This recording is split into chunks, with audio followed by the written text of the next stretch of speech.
Virtual Interview Tips and Tricks with Laura Early. Hi, everybody. My name is Laura Early. I'm the Deputy Director and co-founder of a company called Wise Advise and Assist Team. It's a virtual assisting agency powered by military spouses. So you'll see on here some fun facts. I've traveled to 31 countries. I've conducted over 500 virtual interviews, which is why I'm here today to talk to you about virtual interview tips and tricks. I'm also a military spouse. Feel free to make comments. This is for you, and I want you to get the most out of it that you can. So definitely feel free to interact with us. So virtual interview 101. One of the most important things for you to remember with a virtual interview is that you should have the same expectations for it as you do for an in-person interview, but also that we, the company that's going to be interviewing virtually, have the exact same expectations of you. We treat these interviews just like we would an in-person interview. We expect you to know the position. We expect you to know about our company, know what you bring to the table, and 100%, we always expect you to prepare for the interview.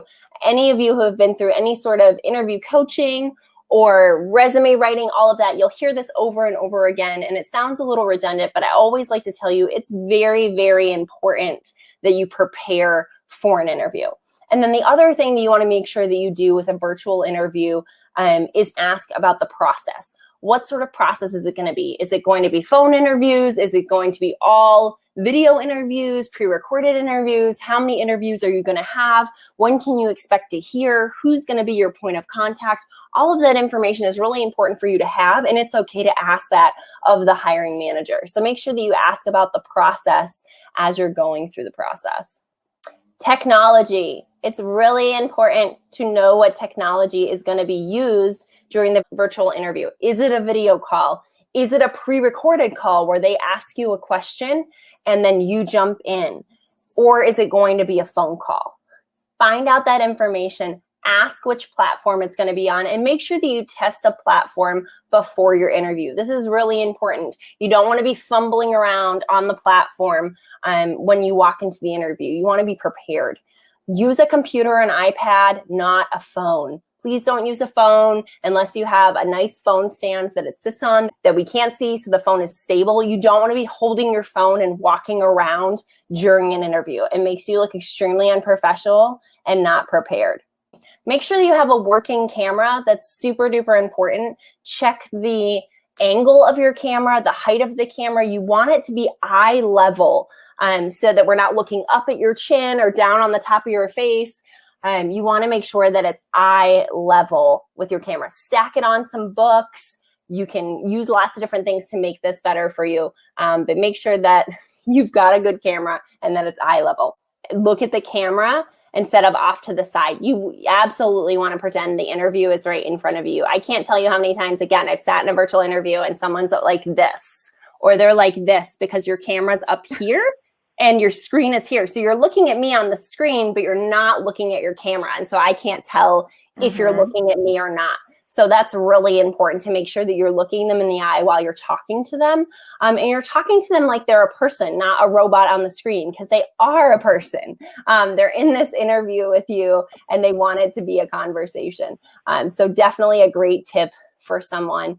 And again, a great way to do that, I have my computer right now stacked on a pile of books. That's a great way to have the computer at your eye level so that you're looking at the computer and you have it at a level that makes sense so that you're not seeing this view of you or this view of you. Check your internet speed and connection. This is really important. You want to make sure that you come through clear and that there's no interruption in your sound or in the interview. And I would say too, if you're using a browser, like we had this with today with this technology we're using, because it's a web browser platform, make sure that you've updated your software on your computer or on your iPad, that you've got the newest version of Chrome or Firefox or whatever you're using. Who'd like to know how you handle any kind of sound lag and when it looks like you are talking over the interviewer. So sound lag typically happens when you have a poor internet connection or when they have a poor internet connection. So I always suggest muting yourself and maybe turning off your camera and then turning it back on and letting them know that you're doing so. I hear a lag, so I'm going to mute, unmute, turn off my camera, and just let them know. Put it out in the open that I'm hearing a lag. So I don't mean to interrupt you or speak over you. I'm just hearing a slight delay. So again, put the elephant in the room, bring it up to them so they know what you're dealing with. So use headphones for better sound quality. It's super important that you're using headphones for your sound. It makes you come through clearer. It pushes any background noise. It makes sure that the person can hear you okay in the background, and make sure that they can't hear lawnmowers, kids, all of those types of things. Great question over here about headphones. You and I are both wearing corded headphones. Michael would like to know about headphones being acceptable as professional. I haven't taken the plunge to drop on some AirPods, but I mean, that would definitely be better than this, in my opinion. Curious to know what you think, Laura. Yeah, I think headphones give you a clearer sound. I wouldn't use like big Bose headphones that cover your head. I have AirPods. I'm not using them right now because they don't like to connect to my computer well. So that's another thing you want to be careful with headphones, that they connect well, but I don't think they're unprofessional. They help your sound come through clearer. If it's an issue, you can always ask them. Okay, design your space. Make sure that you have an extremely professional background. This is really important. Nothing busy behind you, not in a coffee shop or outside, no doors so that you can see who's coming through. And make sure that there's no beds. They can't tell that you're in a bedroom, a hotel, or wherever you might be taking your interview. It's really important that it's not busy in the background. Remember your square box that they see of you. This is the first impression that you're giving to the interview people. They only get to see the square box of your life, you from the waist up. So you want to make sure you're putting a really professional face forward. So if you have a bunch of pictures behind you that you wouldn't want this company to see if they came to your house, then you don't want them behind you for a virtual interview. I've been able to tell before when people are like sitting on the floor because you can see the outlets and stuff behind them. Question about backgrounds from Pete over here. He'd like to know more about your opinion on canned background photos and those that are available in Teams and Zoom. Be careful and practice before you use them. You definitely want to make sure that that you've tested it before, because again, that fading in and out of the background can definitely happen. And you want to make sure that you are familiar with the background. A lot of people use backdrops, which are a little bit better than the background. Good lighting is really important. Make sure that you have really great lighting. You want to use windows on your left or your right. You don't want them behind you. You don't want them in front of you because that puts a huge glare on your face. Use lamps positionally in your room. Make sure that you test your lighting before your interview. Make sure that, again, you don't have a big glare in your face and you don't have things in front of you. Be professional. You don't want any distractions. Make sure that you turn off all the notifications on your computer and you let all of your household members know that you are in an interview. You don't want kids, dogs, whoever else is in your house walking in the middle of your interview. A lot of us who work in the virtual space put up a sign on our door that says on a video call, on a virtual call. Make sure that you do that. You prepare the people in your home to know that you're on an interview. Now during COVID, where you have all these other distractions and you don't have that same kind of protection over your environment that you would in a face-to-face office interview.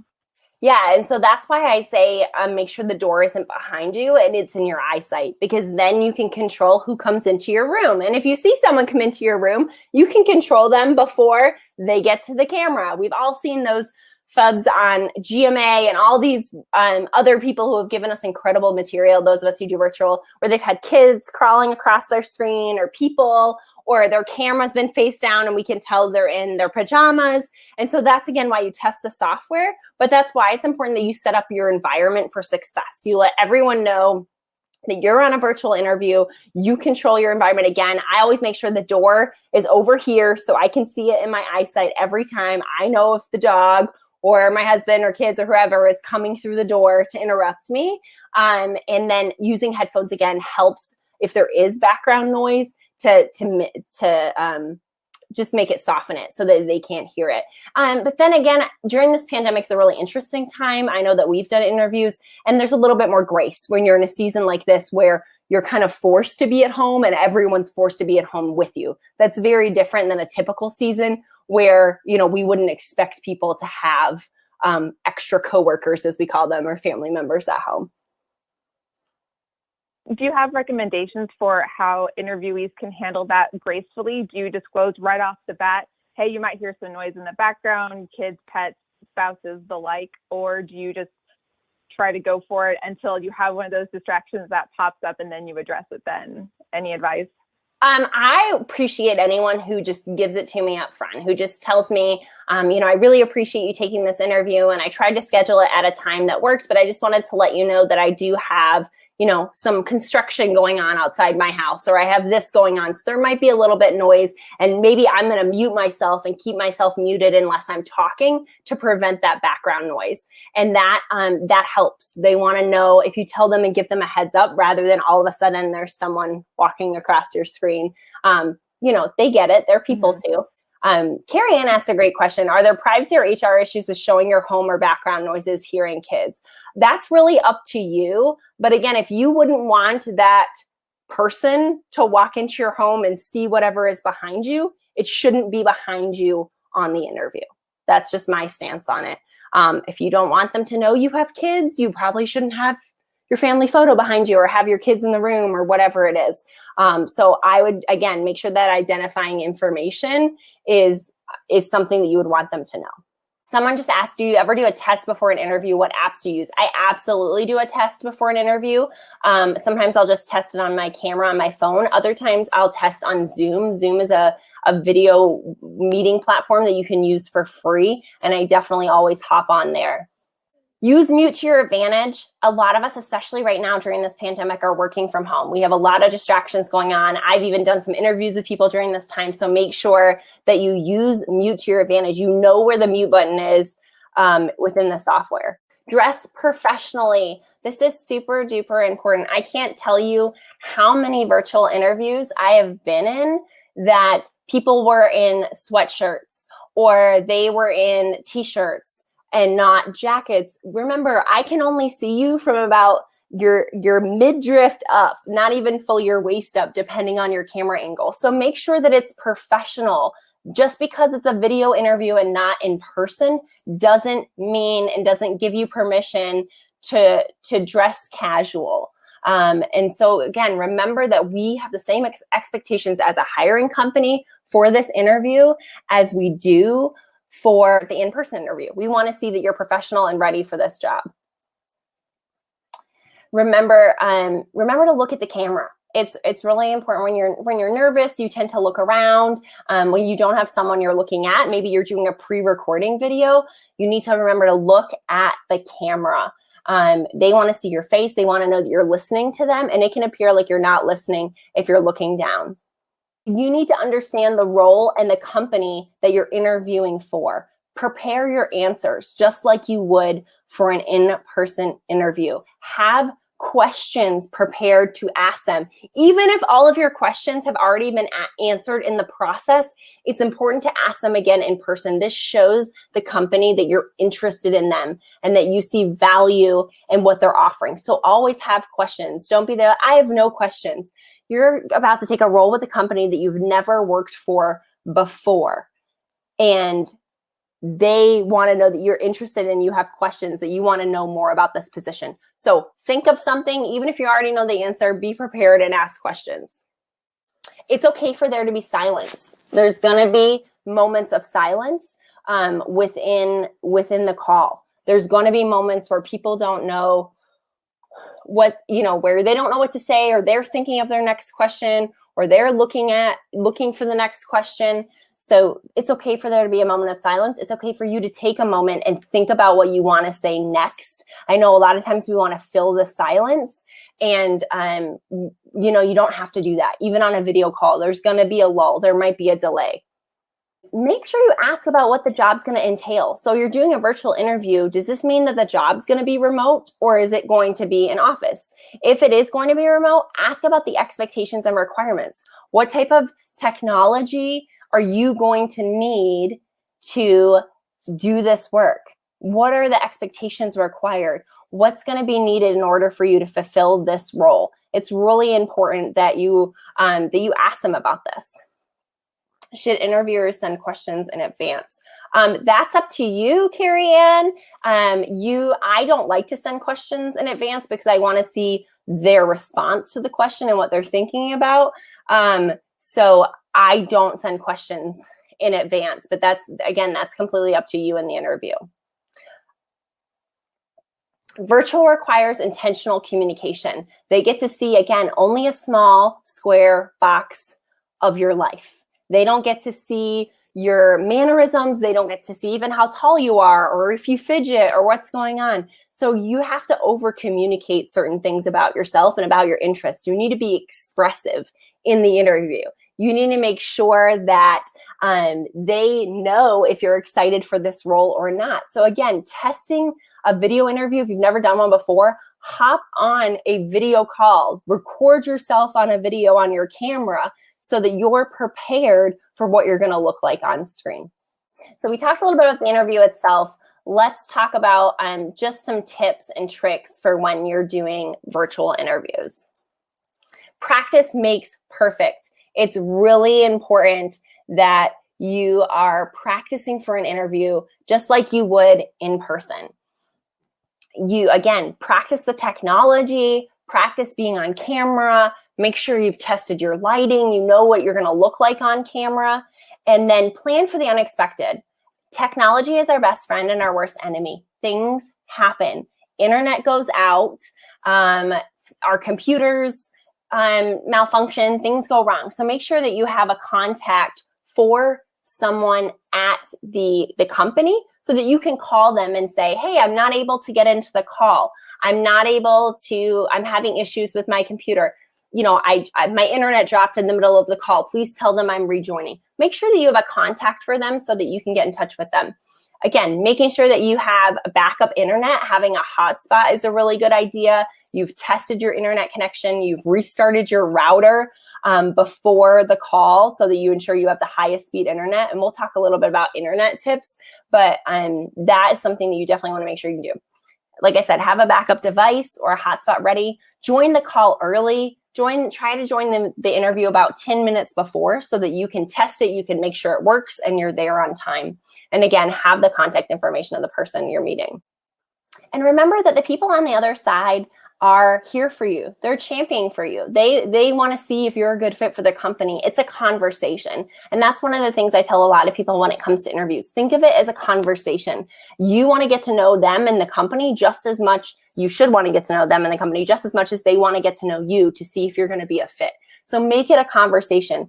Ask questions to ensure that that you know what the role is and that you're going to be a good fit for the role. Make sure that you've looked at your resume before the call and that you know what your job history is, because they're going to ask you questions about what you wrote. So make sure that you've looked over it recently or that morning to make sure that you're prepared for it. So I'd love to take a few questions about some of these technology pieces and some of these things that you are nervous about. What is it about the technology that makes you nervous? Yes, VPNs, that's a great comment in the chat. VPNs can impact your connection. And so you definitely want to make sure that you are, again, testing that connection ahead of time, but you're turning off VPNs, you're turning off your notifications in the background, you're turning off those distractions in order to have the best interview possible. I would say advantages to a virtual interview is you get to be in your own space. You get to be comfortable in your own space. You can be in pajamas from the waist down, just don't stand up.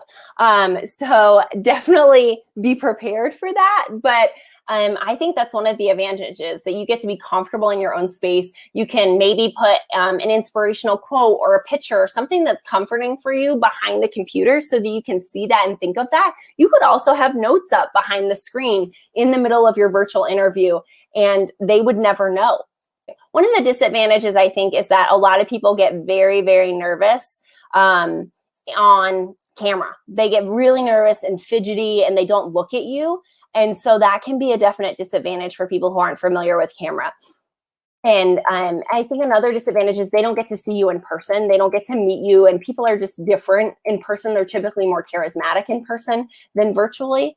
You only get kind of a small feel for the person and who they are. So those are what I say would be advantages or disadvantages. Do you think it's typically up to the interviewer or to the interviewee to be able to request whether it's a phone interview, whether it's a Skype interview? Whose decision is it ultimately, would you say, in the interview process? I would say it's definitely the company. They're going to have a process and a way that they do things. And the reality is a lot of us are just as nervous about being on camera with you as you are with us, especially if it's a company that's not a virtual company like mine. I'm on virtual calls all day long. And so I'm really used to being on camera. But for a lot of people now, especially in light of this pandemic, they've been doing virtual interviews and they're not used to being on camera either. I think it's great to request one if you can, but just remember they're going to go with what they think is best. Someone just asked thoughts on makeup for those who wear it. So camera makeup, you always want to make sure it's a little bit heavier than your regular makeup, but you don't want to go too overboard. I always love, you'll see I have a brighter lip on because I have fair skin and blonde hair. So I love a brighter lip because it helps me stand out against my background. You want to make sure that whatever background you're using, that the clothes you're wearing, it complements each other. It doesn't blur you out. But again, know your kind of your skin tone and your hair and what looks good for you. I would take a picture of yourself before you hop on the virtual interview. Does it look good in the picture? Because if it looks good in the picture, it'll probably look good on the camera as well. But that's a great question. So aesthetic, Danielle would like to know if you have recommendations over a blank wall or some room behind you, and you and I have one of each. Yeah, we have one of each. I have a blank wall right now because I just painted this wall and I haven't found art that I really like that that kind of complements and works in the room. I think you can use a clear background if you don't have anything else. You want to show them, especially for us, I'm a virtual company, so I'm interviewing you virtually for you to work virtually. So I want to see that your square box that you have, that you could do client meetings in that space. And so I would actually recommend in that it's a blank background or a wall with photos. It's not your living room, sorry, Colleen, or your bedroom or something like that. It's showing that you have a professional space where you can take the interview. I was curious to know also if you have any memorable, really positive or not so positive interviews that you've either been on the interview side of or on the interviewee side of that then became some of your best practices that you shared during your presentation today. I did. I had someone sitting on their stairs in their home in a hooded sweatshirt, and I was caught really off guard. And I didn't know kind of what to do. It was one of those things that caught me off guard. And I was like, do we just keep going and hope it gets better? And just like wonder if this is their professionalism. Another one I had was why I say don't use a phone. I had someone on a phone and they were literally, I'll use my phone as an example, were like this the whole time and moving, jerking, and we couldn't see. So those were two memorable ones for me. I have had people just with distractions in their background, or again, you can tell that they weren't prepared to be on camera. They were maybe in a t-shirt or not dressed professionally. That's usually the one I see the most, that people aren't, that I am more professionally dressed than the person I'm interviewing, which I never like to see. You should be the most professional person in the room, not me, the person doing the interview. So that's something, but I have seen all of these cases. Like I have seen, just like that video that came out of the girl who went to the bathroom on her phone. Like I have seen people not realize they're on camera. I've seen people pick their nose. I have seen people, people's kids. And so again, that's why I say all these practice things. And I used to say these things and people would roll their eyes and be like, that doesn't really happen. But now thanks to this pandemic and everyone being virtual and all of these things now have been put on social media, I have lots of material to be like, no, remember this reporter did it. It does happen. It happens to people. So yes, I've seen all of the things that I mentioned today. So let's say somebody is a virtual interviewee. They're really nervous going into the interview. They feel like they didn't do very well. Perhaps from your perspective as the interviewer, they didn't do very well. What can they do to help maybe salvage that interview and maybe still land the job? follow-up. It is amazing to me how many people do not send follow-up emails or thank you emails. Like, thank you so much for the call today. I really appreciated it, which is great. And I love when people send me an email saying they really appreciate it. But what I love more is saying, I thought about what you said in the interview and I just wanted to readdress, or I'm really excited about this position because of something that you said during the interview, or something that you said about the company struck me. And I think that this and I would make a good fit. So I love that type of conversation and that type of engagement in follow-up. I have a question for you about whether or not interviewees should be expected to perform any kind of skills proficiency during a virtual interview. In my background as marketing communications, it's Sure. not uncommon to provide a writing sample to show you can do something in InDesign. Should interviewees be prepared to do those types of things in a virtual interview? I don't typically do those in the interview itself. If I'm going to do any sort of proficiency, it's going to be before the interview or after, and it's going to be follow-up. It's going to be follow-up questions. I am going to ask you in an interview what softwares you know, what technical proficiencies you have, those types of questions to make sure you're qualified for the job. But any sort of portfolio or testing should be done before the interview or after, so I have a chance to look at it and review it and then ask you questions about it. Great. Do you think you could go back to doing face-to-face interviews after having so much experience doing virtual? I have done in-person interviews since being virtual. I do like them because I get a sense of a person that I don't get virtually, and I'm a high E, so I get energy from being around people. So I do love that physical presence of being in a room with a person. But I actually like being in the comfort of my own space when I'm interviewing as well. It makes me more comfortable in an interview as the interviewer, and I feel like I actually ask better questions and I'm less stuffy than I am in person. Do you see tolerance for at-home distractions remaining during after COVID? I think it depends on the company. I think COVID has brought a lot of awareness around working from home and what it's like to work from home. And I think people are liking that component of being virtual, and it's giving them more tolerance because we're having to understand the humanness of people, the humanality of people. So I hope it stays. I think there's some things that have happened within our organization that we hope to stick around after this. And I hope it's the same for other companies as well. Sure. What are your thoughts on how life is going to change with the environment of working from home going forward?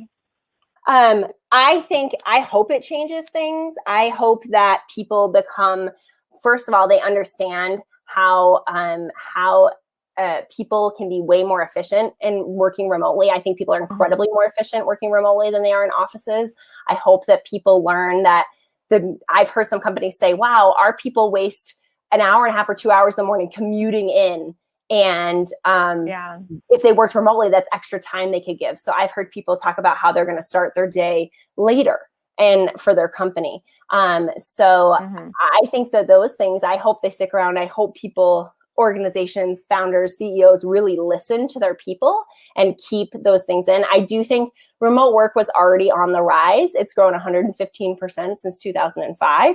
And so I think it's going to continue to go that way. We were already headed in the direction of a lot more remote positions because it's lower overhead and better for organizations. So I think either this period of COVID-19 is going to show companies roles that they didn't think they could do remotely, that they can do those remotely. I think there's also going to be companies that are going to be so tired of being on camera and being on calls and being at home that they won't want to do anything virtual for at least 3 to 6 months. So I think it's going to vary based on the organization, but I hope that it continues to bring about awareness for remote work and the balance that it can bring to people's lives, and also the efficiency that it can bring to your organization. I mean, we've been a 100% remote company for 5 years. And so we talk a lot about what working remotely means and how you conversate and how you have meetings and what it looks like. So I definitely love the virtual space. But I love being able to see someone's face because you can only tell so much about someone over the phone. So being able to see what someone looks like and who they are and a little bit about how they present themselves, how do they talk, do they use their hands, do they not, you know, like all of those things are things that I really enjoy seeing in interviews. And again, we're all typically better in person than we are on the phone. At least I think so.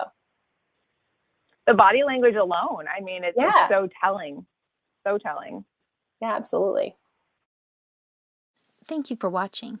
If you are wondering what you can do to help the Echo 3 Foundation further our cause to educate, empower, and employ military spouses and veterans, keep watching our videos and subscribe.